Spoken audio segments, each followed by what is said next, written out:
My name is Lorraine Catherine Carper Henderson. I was born in St. Paul, Minnesota, and my birth certificate said that I was born alive. How old are you, Grandma? I am 91 years old. When's your birthday? July the 17th, 1926. Perfect. How old were you when you got married? 18. Who did you marry? I married Gerald Henderson, and he used to, when I was about 13, 14 years old, he came to our farm where we lived and plowed the ground with a team of horses.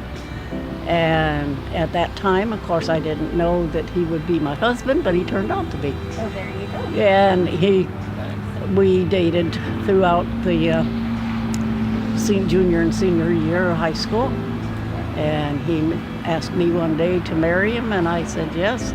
We were married by a justice of the peace in Waterloo, Ansel Hill.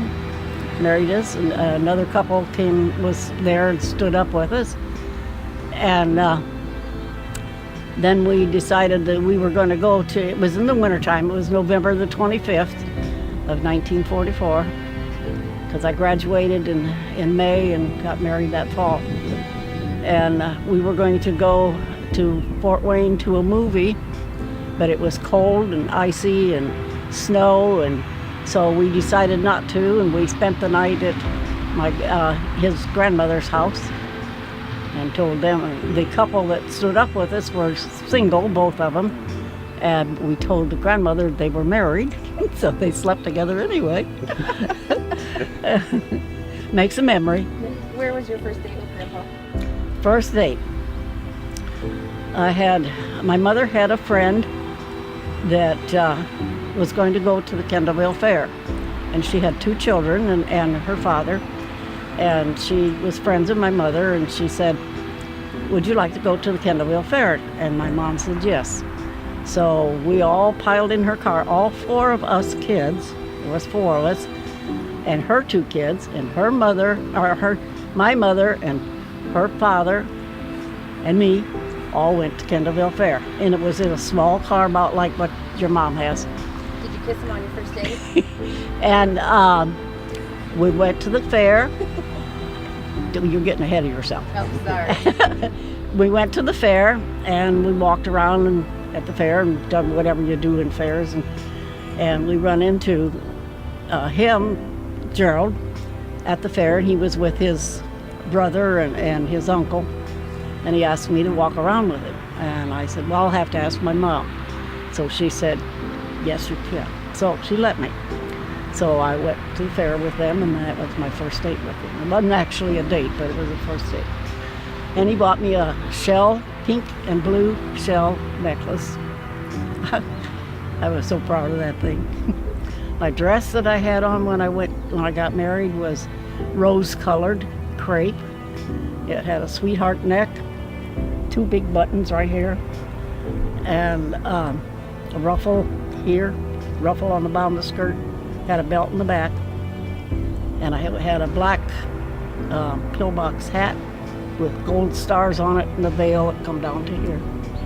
And we opened up the window when we were in the car after we got married, and we opened up the window, and I went to spit out, and I spit right through the veil. What song is very special to you, Grandma? What about one Grandpa used to sing? Oh, you are my sunshine, my only sunshine. You make me happy when skies are gray. You never know, dear, how much I love you. Just don't take my sunshine away. And then he'd yodel. He yodeled? Yodel. How many kids did you have? 8. 8 kids. Nancy, Bill, Ray, Laura, Marianne, Rosemary, John, and Margaret. Okay. And how many grandchildren do you have? 20. How many great-grandchildren do you have? I last counted was 47. And how many great? I'm not exactly sure on that, but I think it's 7 or 8. 7 or 8. That's Close a to lot. it. Yeah, it is. In 2016, now John says it was 15. at Christmas time, I said to my children, I would like for Christmas something, and it won't cost you anything. And I would like all of my children, all that can and will, come to church. Because church means a lot to me. And we had 76 came for the service. There were 17 that couldn't be there. Some of them were sick, some of them had to work, and Laura's son Eddie lived in Florida and couldn't come. And the preacher preached on family. And I was sitting in the front pew, and I said, our minister, his name is Brother Bud, and I said, Brother Bud, I'd like to say something. So he said, okay.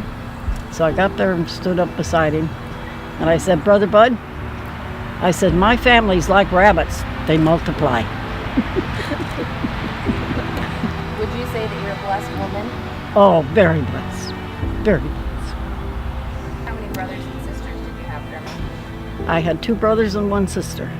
I was the oldest one in the family. And my mother always told me that I was the smallest. And my mother always told me that I was the sample. My brother Bud was next. He passed away 2 years ago. Before that I had a brother John. He was 28 years old and he died from an automobile accident. And then Bud passed away 2 years ago. And just last Christmas, on the 23rd of December, my sister passed away. Her name was Lucille. My brother that died in the accident, his name was John. Can you just say all their names just in order? Me, Bud, John, Bud, John, and Lucille. What's your mom and dad's name? My father's name was Floyd Carper, Sr., and my mother's was Floyd Philip Carper, Sr., and my mother's name was Margaret Mary Ann Cruz Carper. When were your parents born? Well, my mother was born in St. Paul in 1907. My father was born in Indiana, and I'm not sure if he was born on the property that Bud lives in now or not. But it's very possible because that property that my brother Bud lives in was his parents' property, and he might have been born there. He was 15 years older than her, and he met her at a Montgomery Ward store in St. Paul, Minnesota. Uncle Ray, what did you ask one year for Christmas? Why don't you tell us that story? What I asked for Christmas? Oh, okay. Yeah, I'll tell him. Yeah, and that I remember. I said, Ray, I said, what do you want for Christmas? Oh, I don't know, surprise me. So I said, okay. So we had a friend that had horses. And I told John, I told him about it, and I said, Ray said surprise me, so I'm going to surprise him. So I told John, and I said, go get me a horse apple. I had a cardboard McDonald's box. I put that horse apple in there and wrapped it up, gave it to him for Christmas. And what did you think about that, Uncle Ray? I thought it was horse shit, that's what. Well, it was. I couldn't keep my face straight. I was very surprised. Did you ever ask I couldn't keep my face straight when I give it to Yeah, you. I still do. She was always there, always supported us. Having a big family of 8 kids and around, and Dad always worked, so he had to support us, so he always it was always working. But I think my most memorable thing was that I used to drive. Dad's had a 48 Chevy pickup truck, and I drove it up and down the alleys before I got my license, and that's how I learned how to drive. And parallel park an old 48 Chevy pickup with granny gear and no power steering. So Mom never told.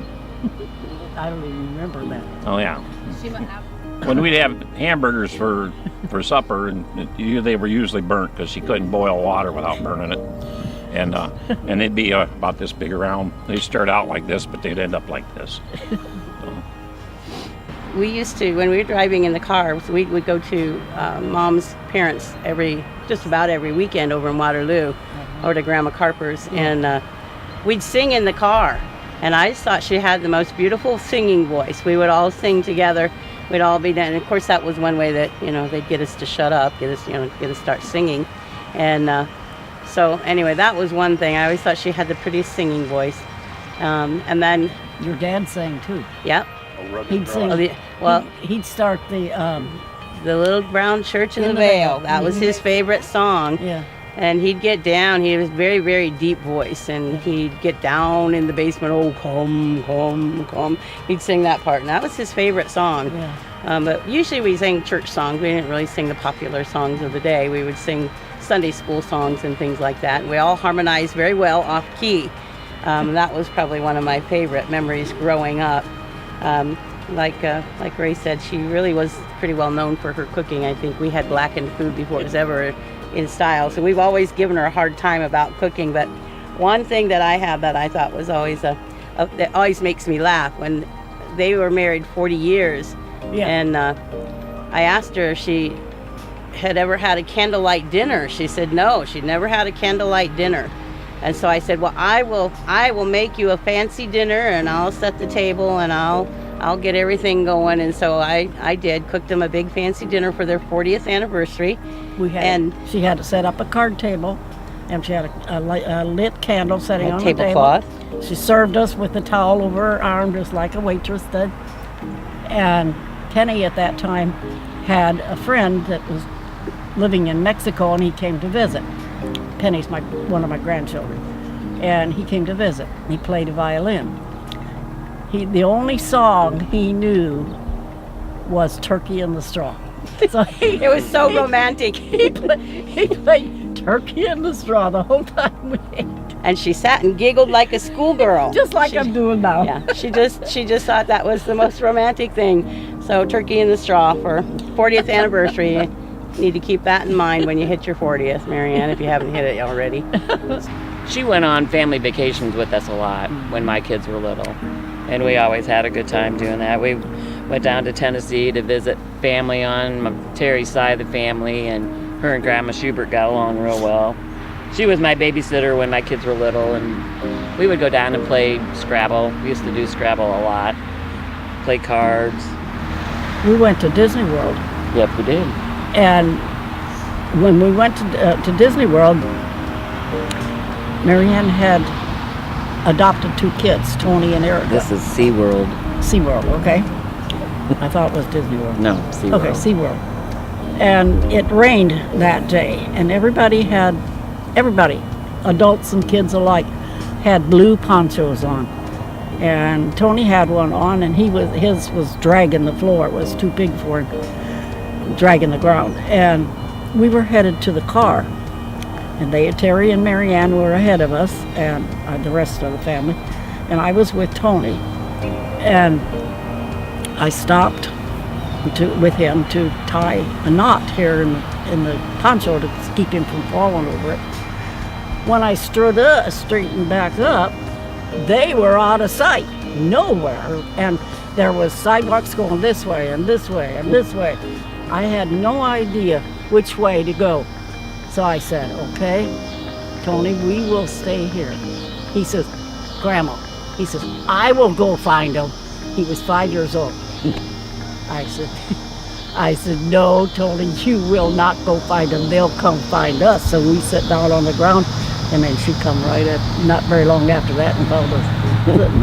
Yeah. When we were in school, John was starting, he was in Head Start, and she had to go and register him for kindergarten.